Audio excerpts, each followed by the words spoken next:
बिस्मिल्लाहिर्रहमानिर्रहीम। अस्सलाम वालेकुम दोस्तों। शाहद एक ज़हीन तालिब इल्म था। कंप्यूटर साइंस में मास्टर की डिग्री हासिल करने के बाद उसने एक बड़ी मल्टीनेशनल कंपनी में आईटी मैनेजर की जॉब के लिए दरख्वास्त दी, जिस पर उसे कंपनी में रिटन टेस्ट के लिए बुलाया गया, जो उसने अच्छे नंबरों से पास कर लिया। कंपनी का इम्तहान पास करने के बाद उसका इब्तदाई इंटरव्यू भी बहुत अच्छा हुआ और उसे फाइनल इंटरव्यू के लिए कॉल की गई। शाहद फाइनल इंटरव्यू देने पहुंचा तो कंपनी के डायरेक्टर ने उसकी सीवी देखकर कहा, तुमने मास्टर की डिग्री A+ मार्क्स के साथ पास की है। ये बताओ, तुम्हें कभी कॉलेज या यूनिवर्सिटी की तरफ से स्कॉलरशिप मिली है? शाहद ने परेशान होकर जवाब दिया, नहीं सर, मुझे कभी स्कॉलरशिप नहीं मिली। डायरेक्टर साहब ने शाहद से पूछा, तुम्हारी पढ़ाई की फ़ीस कौन अदा करता था? शाहद, सर, मेरे वालिदैन मेरी फ़ीस अदा करते थे। डायरेक्टर, तुम्हारे वालिदैन क्या काम करते हैं? शाहद ने बताया, सर, हम धोबी हैं।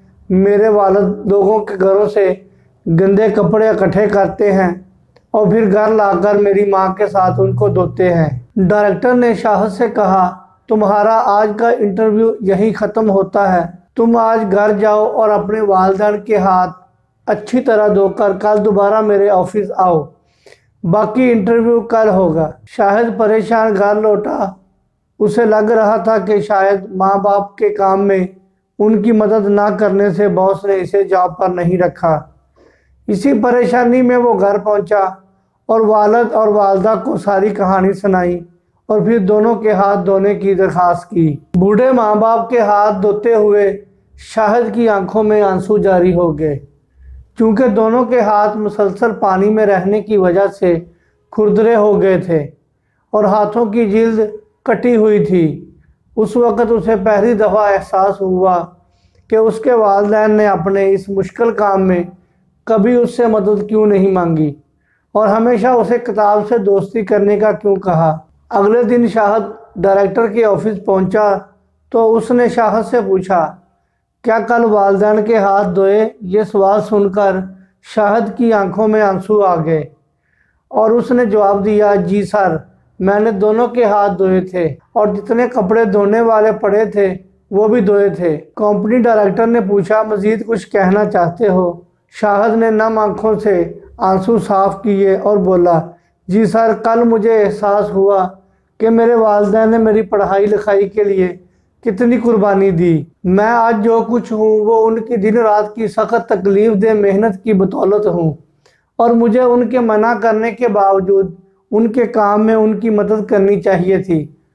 मैं अगर लेट हो गया, मगर अब मैं कभी उन्हें तनहा काम नहीं करने दूंगा। डायरेक्टर ने शाहद की तरफ गौर से देखा, फिर बोला, मुझे अपनी कंपनी में एक ऐसे मैनेजर की ज़रूरत थी जिसमें तालीम के साथ साथ ये एहसास भी मौजूद हो कि एक जगह रहने वाले दूसरे अफराद की मदद करना और उनकी तकलीफ़ों को समझना कितना ज़रूरी है। तुम्हारी इस जॉब के लिए तालीमी काबिलियत काबिल तारीफ़ थी और अब तुम में मदद करने का एहसास भी बेदार हो चुका है। तुम हमारी कंपनी में मैनेजर की जॉब के लिए बिल्कुल परफेक्ट हो। मैं ये जॉब तुम्हें देता हूँ, मुबारक हो। और दोस्तों, हमें इस कहानी से क्या सबक मिलता है वो भी मुलाजा फरमाइए। दोस्तों, मेहनत मजदूरी करके अपने बच्चों का पेट पालने वाले और उनको फौकियत देकर उनकी हर ख्वाहिश पूरी करने वाले वालिदैन अक्सर ये बात नहीं जानते कि इससे बच्चे के अंदर खुदगर्जी पैदा होगी और उसे कभी एहसास नहीं होगा कि उसकी ज़रूरियात को पूरा करने वाले खुद कितनी तकलीफ बर्दाश्त करते हैं। और दोस्तों, आखिर पे इस कहानी की सबसे ज़रूरी बात, दोस्तों, बच्चों की तरबियत में सबसे ज़्यादा ज़रूरी चीज़ ये है कि उनका एहसास बेदार करें ताकि वो समझ सकें, जान सकें और देख सकें। और कोई शक नहीं कि जिसमें एहसास मर जाता है वो चाहे दुनिया में कितनी ही तरक्की क्यों ना कर ले, मगर कभी अच्छा इंसान नहीं बन सकता। बहुत शुक्रिया, मुझे इजाज़त दें, अपना ख्याल रखें। अल्लाह हाफिज़। अस्सलामु अलैकुम वरहमतुल्लाहि वबरकातुहू।